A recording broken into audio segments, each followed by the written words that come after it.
Okay, folks, we're going to do a little bit of a workout with the Python, our logic language, and then I'm going to talk a little bit about philosophy again. You may know from previous videos I was on a philosophy track at Princeton University in the early part of the late 20th century. Actually, in the middle of the late 20th century, somewhere in the 1970s, a class of 1980. And Richard Rorty was one of my professors. And now I'm going back. Here I am, like in my 60s, long Princeton, long in the rearview mirror, and it's like, what kind of wake did Rorty leave? And I find in his wake all these professors talking about whether philosophy is about truth or not, and whether we should be all concerned about truth, or if there's something else that we're more interested in.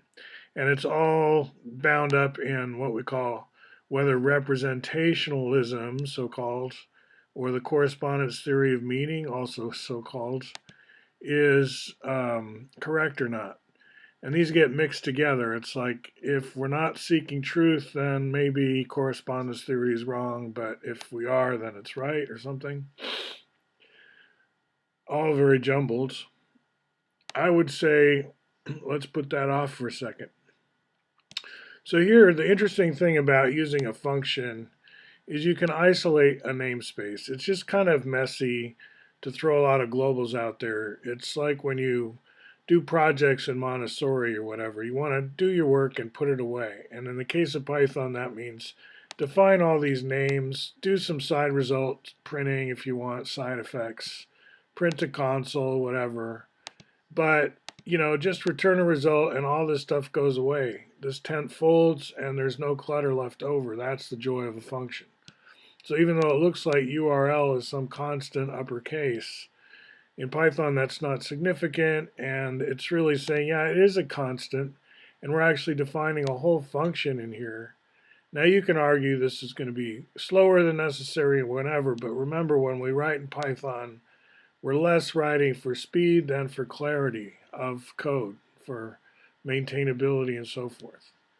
We're not trying to win the speed race. We're trying to win the readability race or something like that.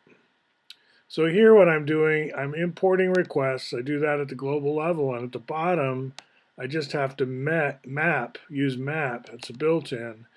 Map get element, this function I've just defined, over a list of whatever chemicals I want. I just give the 1 or 2 letter periodic table chart codes in the English language, and let's run it. It's going to go out over the web.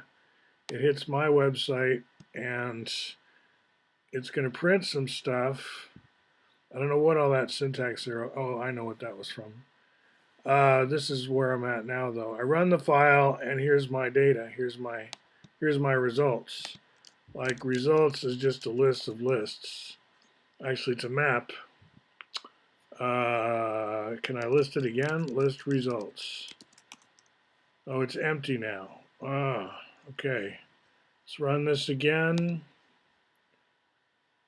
Once I print results, it's exhausted. So results is going to be exhausted now, and I can't go back and regenerate it without. So what I want to do is not print this here. I'll just run this again. And I have results now, which I can index into, like list results, and we'll get the 0th element there. Let's just get the whole list. Call that capital R or something like that. And now why did it actually run then? Oh, that's it. It's not until I turn it into a list that it actually executes the map.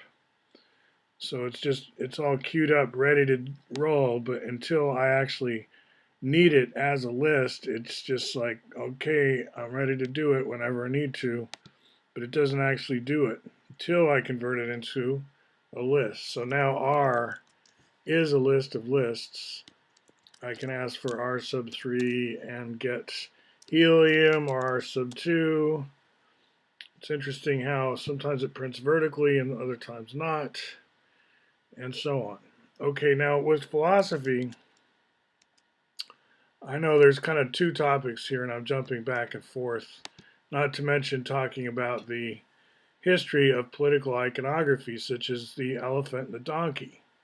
But how is it that these vivid images of elephant and donkey mean Democrat and Republican Party, or vice versa, right? So when we talk about the correspondence theory of meaning, let's start with how is it that an elephant manages to stand for Republicans?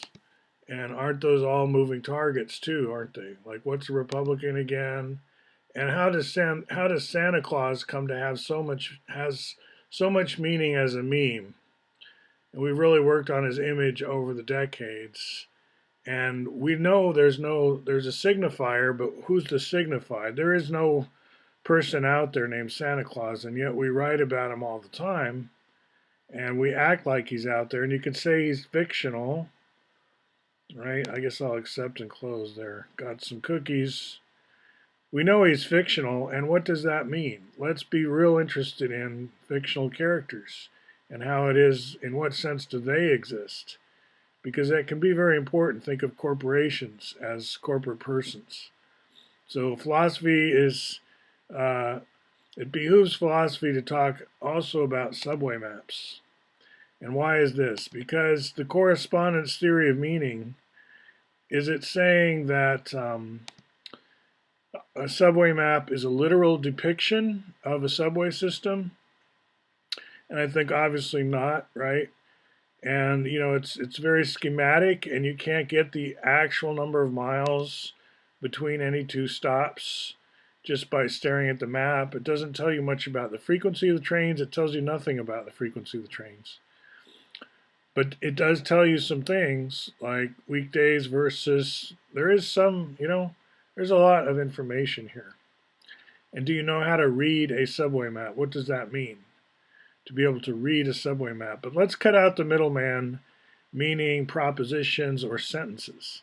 This is language, and whatever it depicts, which is obviously a subway system out there somewhere, pretty clear which one, Washington, D.C., you know, let's make this be our model for a language and what our job is using this map, right? To get from A to B, to ride the subway, to know where we're going and to get there and to not make mistakes, to follow the rules, etc. To be able to read a subway map.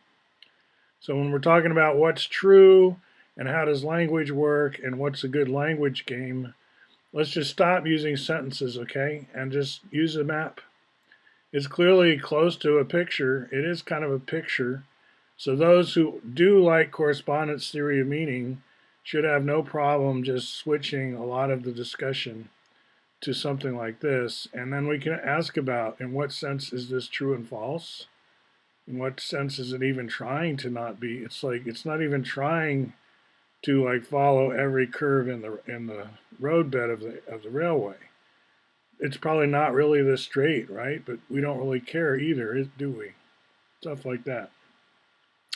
And what do the super big circles mean, and so on, and all kinds of little subtleties here. All right, I'm going to just tie it off here. We're talking Python and subways. All right, good combination. Talk to you soon.